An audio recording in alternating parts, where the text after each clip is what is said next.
Melody Maker from Demographica, a very warm welcome. Let's start with this. You're in the business of analysing, collating big data.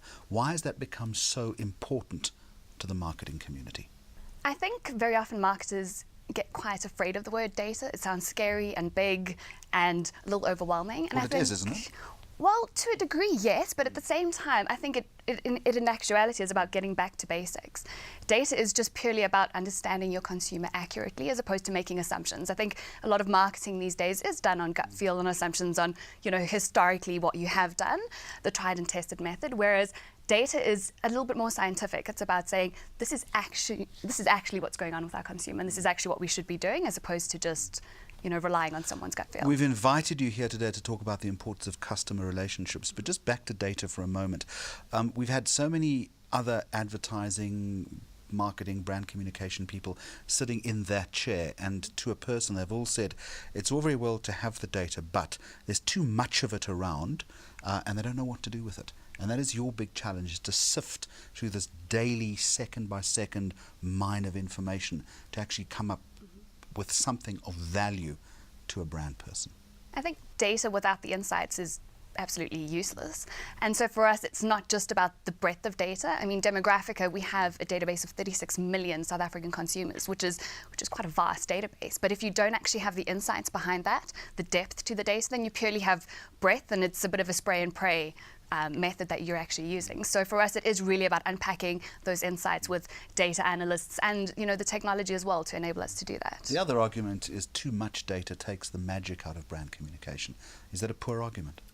I think you've got to have the marriage of both. I think you can't have one without the other, not in this day and age. I think back in the day, I mean, I love Mad Men, who doesn't? And I think then it was almost more about the romanticism of advertising and consumers almost lapping it up. Whereas now I think we're in a consumer age.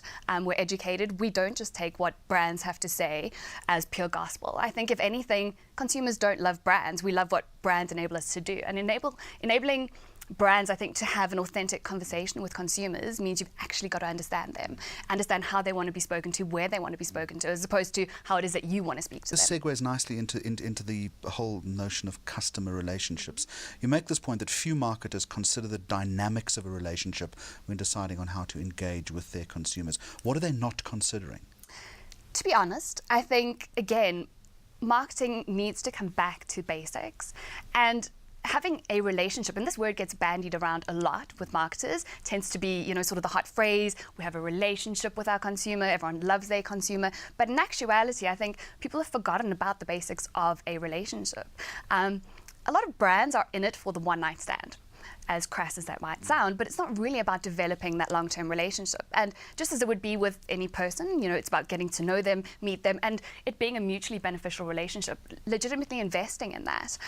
Whereas I think a lot of brands are in it for what they can get out of it. They say they love the consumer and they want to give you everything and make you very happy, and it's all sunshine and roses. But in actuality, it is about the bottom line, and all they care about is use my brand, and yeah, that's about it, really. So part of the problem, you'll also tell me, is that there is almost an over-reliance on technology in managing that relationship. Am I correct? Is that you're also saying that we need more personal interaction? Completely. We don't have the time to do that these days, though. Well, that's why you hire people. Well, it's a fair point. No, completely. Yeah. But I think, again, it comes down to having that personal interaction. I think in this day and age, unfortunately, you can't just rely on mass communication to legitimately relate to a consumer. I think loyalty is quite a rare commodity these days, specifically for brands. But I think if you are able, to build loyalty with a consumer, but it is going to require going that extra mile. So I think if, as a brand, you're willing to do that, to put in the effort, as much as it is a lot harder, I think the rewards are well worth it. So give me an example of how that might work then. So I think where marketing is moving, personally, is all about location and relevancy. I think if you've got those two in line, I think you've got a great formula sort of going forward. So I think you can't just rely on purely sending out a mass message and hoping that it will apply to all. So I think, again, it comes down to understanding the data, being able to really segment your consumers, and then speaking specifically to them in a personalized manner. So across whichever medium, I think it's about understanding the medium that is relevant to your specific consumer. In fact, you make the point that you have to keep the consumer within this relationship engaged, intrigued, and interested. And that's become more difficult because of the overload of information and the fact that all of us, to a greater or lesser extent, have brand attention deficit disorder. Completely. Yeah. I mean, there is so much clutter. I mean, and you can attest to it. You have so many people coming here and telling you all of their wonderful marketing speak. But the fact of the matter is that at the end of the day, while we might still be marketers, we are still consumers, and we understand what it's like to have messages bombarded at us all the time. And I think the only way that you can legitimately differentiate is to actually provide value in a relevant way. So if a brand is going to speak to me personally and to my specific needs, and again, I say to location, because again, it's about having that ease of use, ease of redemption, or whatever the case might be, then it's going to apply to me. Then there is value in that, as opposed to me feeling like it's just a brand, sending out their regular messages. Just a final one, and very quickly, building trust and loyalty takes time. It doesn't happen overnight. You've got to be in this for the long haul, haven't you? You really do.